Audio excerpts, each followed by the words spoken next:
The characters in the following chapters were ordinary people, every bit as real as the elderly mariner at the supermarket. Many perished within sight of New Jersey's boardwalks, and the effort that produced this book was girded by the conviction that their stories deserved to be told as they were experienced.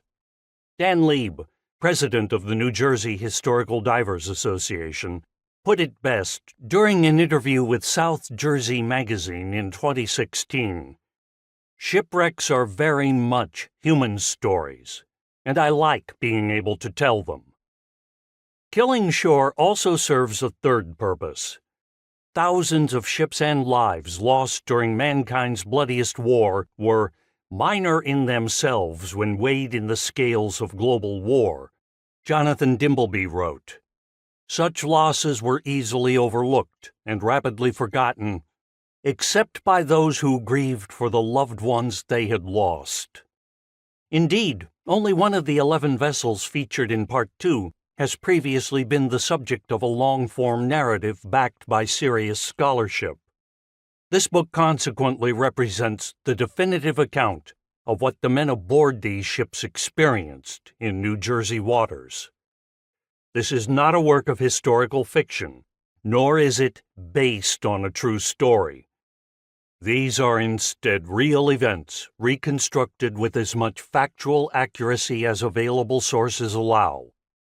Accessibility was also a primary consideration. Killing Shore was always intended as a work of popular history that any interested listener can understand and appreciate. For this reason, relevant scientific, nautical, and military topics are explained throughout. New Jersey serves as Killing Shore's primary setting, but there was nothing particularly unique about the Garden State's wartime experience. An alternate version of this book could easily use North Carolina or Florida as its geographic frame. New Jersey was chosen partly for its proximity to my own native soil, the Philadelphia area, and partly for the inspiration drawn from diving the state's war wrecks. Another motivation, however, lay in the opportunity to tell a story that has never really been told. Little has been written about the ships most prominently portrayed in Part 2, and myths and misconceptions persist even among the wreck divers most familiar with them.